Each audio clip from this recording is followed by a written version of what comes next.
क्या आपने कभी सोचा है कि एक पूरा शहर हजारों लोगों के साथ रातों रात कैसे गायब हो सकता है? न कोई निशान, न कोई सबूत, बस खामोशी। भारत की धरती पर ऐसे 7 शहर थे जो अपनी भव्यता, संपन्नता और संस्कृति के लिए जाने जाते थे। लेकिन एक दिन ये शहर इतिहास के पन्नों से मिट गए। कुछ समंदर में समा गए, कुछ रेत के टीलों में दफन हो गए और कुछ शायद किसी अनजान श्राप की भेंट चढ़ गए। आज हम आपको ले जा रहे हैं उन 5 भूली बिसरी दुनियाओं में जहां हर पत्थर एक कहानी सुनाता है और हर खंडहर एक रहस्य छुपाता है। तो तैयार हो जाइए, क्योंकि ये जर्नी आपको सच और कल्पना की उस सीमा पर ले जाएगी जहां इतिहास भी सवाल खड़े करता है। नंबर 1, जूनागढ़ पुराना। गिरनार की तलहटी में खोया हुआ शहर। गुजरात के जूनागढ़ जिले में गिरनार पर्वत की तलहटी में कभी एक प्राचीन नगर बसा हुआ था। इसे पुराना जूनागढ़ या ऊपरकोट भी कहा जाता है। यह शहर लगभग 2300 वर्ष पुराना है और इसने कई राजवंशों का उदय और पतन देखा है। मौर्य, क्षत्रप, गुप्त, चालुक्य और कई अन्य। सम्राट अशोक के शिलालेख आज भी यहाँ मौजूद हैं, जो ये बताते हैं कि कभी यह स्थान कितना महत्वपूर्ण हुआ करता था। लेकिन समय के साथ यह शहर कहीं खो गया, वास्तव में भी और प्रतीकात्मक रूप से भी। किंवदंतियां बताती हैं कि जूनागढ़ को 16 बार घेराबंदी का सामना करना पड़ा और 7 बार यह पूरी तरह नष्ट कर दिया गया। हर बार इसे दोबारा बसाया गया और फिर से इस पर आक्रमण हुआ। विनाश और पुनर्निर्माण के इस लगातार चक्र ने शहर को धीरे धीरे कमजोर कर दिया। एक समय ऐसा आया जब इसे लगभग 800 वर्षों के लिए पूरी तरह छोड़ दिया गया। जब 10वीं शताब्दी में इसे दोबारा खोजा गया, तब यह जंगल के भीतर दबा हुआ था। पेड़ों और घनी वनस्पति ने इसकी संरचनाओं को पूरी तरह ढक लिया था। आज यदि आप ऊपरकोट किले में जाते हैं तो वहाँ कई रहस्यमयी संरचनाएं दिखाई देती हैं। इनमें सबसे रोचक हैं वे बावड़ियां, जो बेहद गहरी हैं और घुमावदार सीढ़ियों के साथ जमीन के भीतर जाती हैं। आदिकड़ी वाव और नवघन कुओं, ये दोनों ही बावड़ियां हाथ से काट कर बनाई गई हैं और इनकी इंजीनियरिंग अद्भुत है। लेकिन इनका वास्तविक उद्देश्य क्या था? क्या ये सिर्फ पानी की आपूर्ति के लिए थी या फिर कुछ और, जैसे गुप्त मार्ग या छिपे हुए कक्ष? पुरातत्वविदों को यहाँ बौद्ध गुफाएं भी मिली हैं, जो 3री-4थी शताब्दी की मानी जाती हैं। जटिल नक्काशी, स्तूप और मठों के अवशेष बताते हैं कि यह स्थान कभी एक प्रमुख बौद्ध केंद्र था। लेकिन समय के साथ बौद्ध धर्म का पतन हुआ, आक्रमण हुए और धीरे धीरे यह सभ्यता लुप्त होती चली गई। आज जो बचा है वह सिर्फ टूटे फूटे अवशेष है, खंडित स्तंभ, घिसी हुई मूर्तियां और आधी दबी हुई संरचनाएं। जूनागढ़ की सबसे बड़ी त्रासदी यह रही कि इसे बार बार नष्ट किया गया और फिर से बसाया गया। हर बार यह शहर उठ खड़ा हुआ, अपने घावों को भरता रहा और दोबारा खड़ा हुआ। लेकिन इतनी बार टूटने के बाद अंततः यह हमेशा के लिए खो गया। आज वह प्राचीन नगर नहीं है, केवल उसकी गूंज बाकी है। और वे गूंज हमें यह सिखाती हैं कि सहनशीलता की भी एक सीमा होती है। कभी कभी विनाश इतना गहरा होता है कि पुनर्प्राप्ति संभव नहीं रह जाती। नंबर 2, भोजपुर। राजा भोज का अधूरा सपना। मध्य प्रदेश में भोपाल के पास स्थित है भोजपुर, एक ऐसा नगर जो कभी पूरा ही नहीं हो सका। 11वीं शताब्दी में परमार वंश के राजा भोज ने एक भव्य कल्पना के साथ इस नगर की नींव रखी थी। उन्होंने भगवान शिव का एक विशाल मंदिर बनवाना शुरू किया, जो अपने समय का सबसे बड़ा मंदिर बनने वाला था। इसके साथ ही उन्होंने एक विशाल कृत्रिम झील का निर्माण भी करवाया, भोजताल, जो उस युग की इंजीनियरिंग का एक अद्भुत उदाहरण था। राजा भोज का सपना था कि भोजपुर पूरे भारत में प्रसिद्ध हो जाए, लेकिन भाग्य को कुछ और ही मंजूर था। राजा भोज की मृत्यु के बाद निर्माण कार्य अधूरा रह गया। राजनीतिक उथल पुथल शुरू हो गई, धन की व्यवस्था रुक गई और धीरे धीरे कारीगरों ने काम छोड़ दिया। जो मंदिर आधा बना था वह आधा ही रह गया। विशाल पत्थर के स्तंभ, जिन पर जटिल नक्काशी होनी थी, अधूरे ही पड़े रह गए। आज भी जब आप भोजपुर जाते हैं तो वहाँ एक अधूरा मंदिर दिखाई देता है, मानो समय वहीं ठहर गया हो। सबसे रोचक बात उस मंदिर में स्थित शिवलिंग है, दुनिया का सबसे बड़ा एकाश्म शिवलिंग, जिसकी ऊंचाई लगभग 18 फीट और व्यास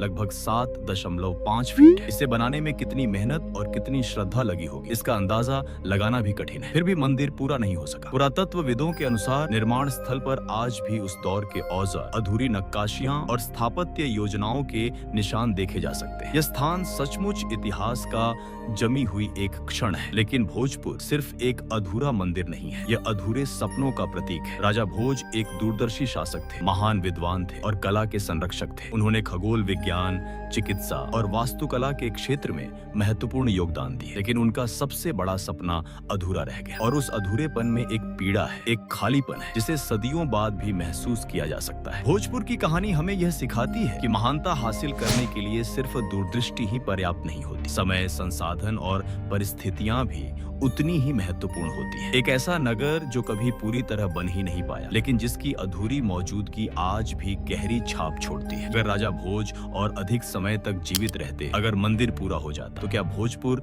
आज हमारी सांस्कृतिक विरासत का एक प्रमुख हिस्सा होता? ये हम कभी नहीं जान पाएंगे। नंबर 3, कुसुमपुर, पाटलिपुत्र, मगध का खोया हुआ गौरव। पटना आज एक भीड़ भाड़ वाला व्यस्त शहर, लेकिन कभी इसी जगह पर बसा था कुसुमपुर, जिसे बाद में पाटलिपुत्र के नाम से जाना गया। मगध साम्राज्य की राजधानी। यही वह नगर था जहां से चंद्रगुप्त मौर्य ने अपने साम्राज्य की नींव रखी, जहां सम्राट अशोक ने शासन किया और जहां से पूरे भारत को एकजुट किया गया। यूनानी इतिहासकार मेगास्थनीज ने लिखा है कि पाटलिपुत्र की भव्यता एथेंस और रोम से भी अधिक थी। गंगा नदी के किनारे बसा यह शहर व्यापार, संस्कृति और राजनीति का प्रमुख केंद्र था, लेकिन धीरे धीरे यह महान नगर पतन की ओर बढ़ने लगा। गुप्त साम्राज्य के बाद राजनीतिक अस्थिरता बढ़ी, आक्रमण हुए और राजधानियां बदलती रहीं, जिससे पाटलिपुत्र का महत्व कम होता चला गया। गंगा की बार बार आने वाली बाढ़ें, जलवायु परिवर्तन और लगातार होते युद्धों ने इस नगर को कमजोर कर दिया। आज उस वैभवशाली पाटलिपुत्र के केवल बिखरे हुए अवशेष ही शेष हैं। कुछ स्तंभ, कुछ खंडहर और ढेर सारी यादें जो इतिहास की पुस्तकों में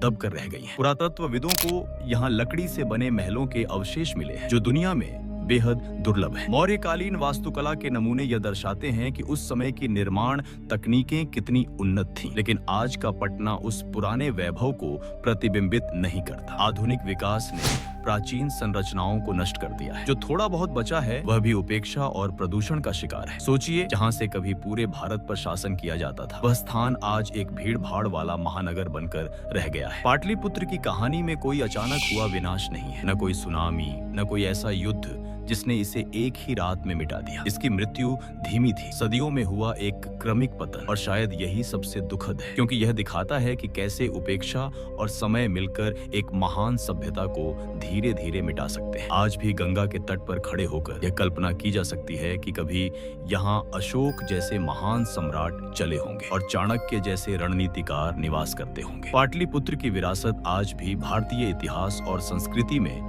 जीवित है, लेकिन वह भौतिक नगर वह खो चुका है, और उसके साथ खो गईं अनगिनत कहानियां, उसके छिपे हुए खजाने और उसके भूले बिसरे नायक। यह हमें याद दिलाता है कि संरक्षण अत्यंत आवश्यक है, क्योंकि यदि हमने इतिहास की रक्षा नहीं की तो वह धूल में बदल जाता है। नंबर 4, मोहनजोदड़ो, सिंधु घाटी का रहस्यमयी शहर। अब बात करते हैं शायद सबसे रहस्यमयी और रोमांचक खोए हुए शहर की, मोहनजोदड़ो। आज यह पाकिस्तान में स्थित है, लेकिन कभी यह हमारी सिंधु घाटी सभ्यता का एक महत्वपूर्ण हिस्सा था। लगभग 2500 ईसा पूर्व में यह शहर अपने चरम पर था। उन्नत नगर योजना, बेहतरीन जल निकासी प्रणाली, बहुमंजिला इमारतें और सार्वजनिक स्नानागार, ये सभी ऐसी विशेषताएं थीं जो उस समय दुनिया में कहीं और देखने को नहीं मिलती थी। मोहनजोदड़ो का अर्थ होता है मृतकों का टीला, और यह नाम बिल्कुल सही प्रतीत होता है, क्योंकि जब पुरातत्वविदों ने यहाँ खुदाई की तो उन्हें एक ऐसा शहर मिला जो अचानक छोड़ दिया गया था। लेकिन सबसे बड़ा रहस्य ये है कि मोहनजोदड़ो गायब क्यों हुआ। युद्ध के कोई स्पष्ट संकेत नहीं मिले, न ही किसी प्राकृतिक आपदा के ठोस प्रमाण। ऐसा लगता है जैसे एक दिन लोग बस चले गए हो या फिर कुछ और ही घटित हुआ हो। खुदाई के दौरान वैज्ञानिकों को कुछ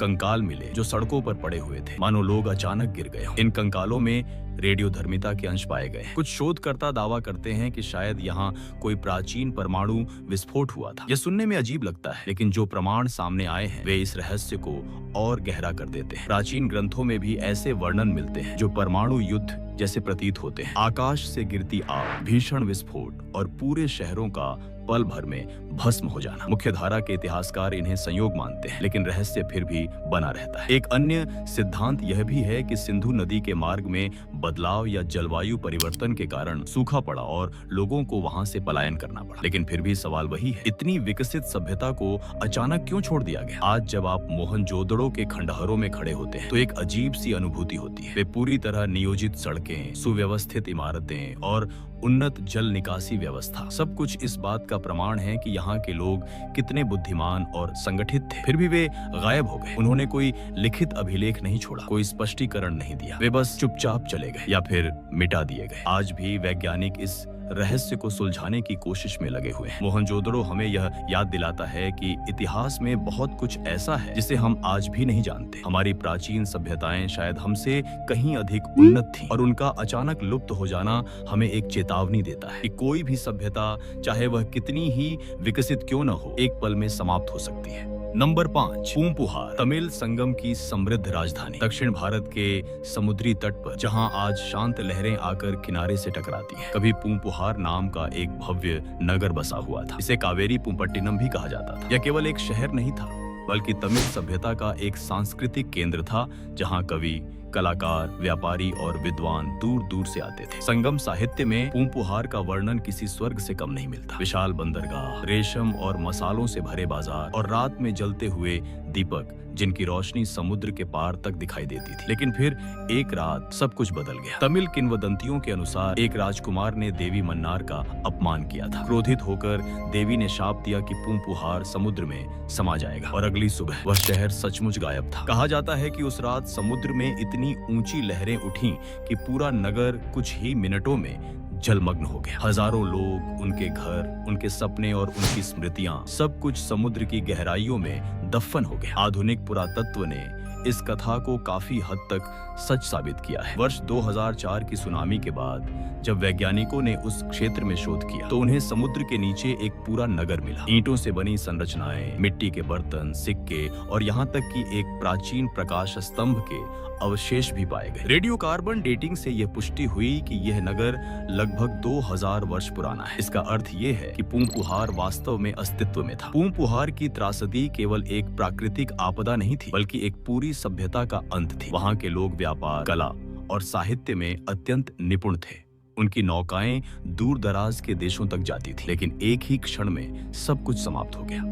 आज भी जब आप उस समुद्र तट पर खड़े होते हैं तो ऐसा लगता है जैसे लहरें किसी प्राचीन कथा को धीरे धीरे फुसफुसा रही हों। स्थानीय मछुआरे कहते हैं कि कभी कभी रात के समय समुद्र से संगीत जैसी ध्वनियां सुनाई देती हैं, मानो वे कवि आज भी अपनी कविताएं गा रहे हों। पूंपुहार हमें यह याद दिलाता है कि हर महान नगर की भी एक समाप्ति होती है, लेकिन साथ ही यह भी सिखाता है कि संस्कृति और कहानियां कभी नहीं मरती। वे लहरों में, पत्थरों में और हमारी स्मृतियों में हमेशा जीवित रहती हैं। तो ये थे प्राचीन भारत के 5 शहर जो कभी गौरवशाली थे, जो कभी जीवंत थे, लेकिन आज सिर्फ किताबों, खंडहरों और हमारी कल्पनाओं में मौजूद हैं। इनकी कहानियां हमें सिखाती हैं कि कुछ भी स्थायी नहीं है, न सत्ता, न समृद्धि, न ही सभ्यताएं, लेकिन साथ ही ये भी बताती हैं कि कहानियां कभी नहीं मरती। हर खोया हुआ शहर एक सीख छोड़ जाता है और हर खंडहर एक याद दिलाने वाला संकेत बन जाता है। इतिहास सिर्फ अतीत नहीं है, वह एक आईना है जो हमारे वर्तमान और भविष्य को दिखाता है। इन खोए हुए शहरों ने